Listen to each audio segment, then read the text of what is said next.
While I might not be all too familiar with the newest iteration of the LEGO Icons theme, the Jaguar E-Type is shaping out to be one of the most surprising releases the theme has ever done in a bunch of different ways. With that said, let's get on with the review, and thank you LEGO for sending it over. The dark green color scheme takes me back a few years to when the Mini Cooper was a thing. Now the issues with this type of color scheme is, as usually is the case, problems with different shading of pieces. Not terrible by any means, but still noticeable at times. When building it, I started to have the impression that this was going to be one of the longest models the theme has ever done, and I think that proved to be true. If you place it next to the DeLorean, that much is clear, or the more recent Shelby Cobra. The 4T isn't that great of a comparison due to the fact that it is a significantly different shaped vehicle when placed next to the more modern takes, but here it is nonetheless. Now looking at some of the real-world images of the car itself provided both in the box and in the building instructions, which by the way go to a great in-depth look at the model and the source material with some blueprints that I personally really enjoyed seeing, turning this very organic and curved shaped car into a LEGO model would never be an easy task. So the very iconic front, for instance,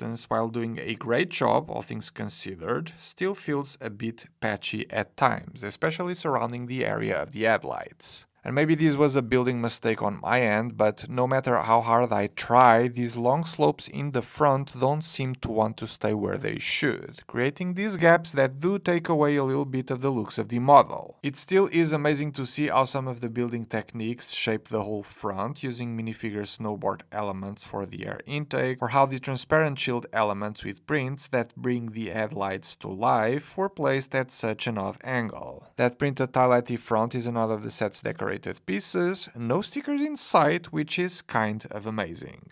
The whole front section rises in a very unconventional way that I wasn't at all familiar with, revealing the detailed engine underneath. One thing to note is that these feather elements used as details are actually quite rare, and only have been used before in some Lord of the Rings LEGO sets many years ago, which caused the aftermarket prices for them to be extremely high. The fact that this set now gives people 12 of them, or 13 if you count the extra, will surely make it that the Bricklink prices will tank in the next couple of weeks or months. Now that we are here, it's probably worth mentioning the rims and the mudguard plate above it. It's really hard to keep up with all the elements these days, but these two alongside the windscreen elements stood out to me as being brand new. Being the British luxury car brand that Jaguar is, the driver's seat is obviously on the right side of the vehicle, and this area is stacked with a few more printed elements. There's the logo on the steering wheel, some dials behind it, a large 2x4 tile with a few more dials and switches to the left, a new map tile that shows the trip the engineer made from the UK to the Geneva Motor Show, as detailed in the building instructions, and a ticket tile that's probably related to that. The sand green interiors match the overall looks of the car very well, and if you look close enough you'll be able to see details like the handbrake, gear stick, pedals, and also the door handles. The doors do open, as is usually the case with the Icons vehicles, but the build was somewhat different, as there's a bit of resistance when compared to similar cars. The steering wheel, if you can grab it, actually steers the car, but the one thing that isn't familiar at all in comparison to all LEGO vehicles done at this scale before has got to be the retractable soft top that came to be using a cloth-like piece. The way it retracts can get a bit of trial and error to get used to, but you'll get it eventually.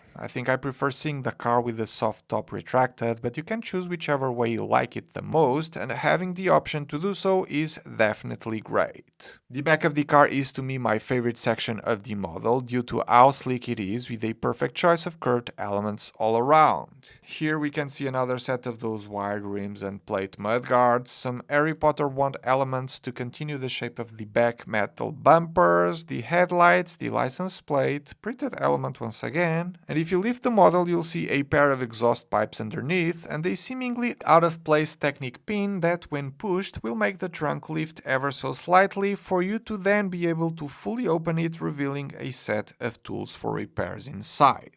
I will always be impressed by how hard it is to even know that there's an opening trunk here and how flush to the car's body the LEGO designers managed to design it. Like I said before, I am not at all familiar with the Jaguar E-Type, yet the combination of color schemes, sleek design and great building techniques all around have made this one of the best builds I've experienced in recent years in regards to the LEGO Icons car sub-theme. Maybe not ranking as high as the DeLorean due to nostalgia, the Porsche 911 or the Ford Mustang for how mind-blowing of building experiences they were at the time, but it's up there. Now, usually when these somewhat positive reviews take a turn for the worst is when we talk about pricing. So looking at a 1,673 piece count LEGO set of the Icons theme, especially when we're talking about the cars in particular, with new elements and just prints, this would be a recipe for disaster. Yet, surprisingly, this thing will retail for $140, which I did not see coming at all. For comparison's sake, the highly illegal Ford Model T retails for $130 for 1,060 pieces, so almost the same as the Jaguar but with less 600 elements, or the Cobra that retails for $160 while being a significantly smaller model in comparison as 400 less pieces with a count of just 1,241.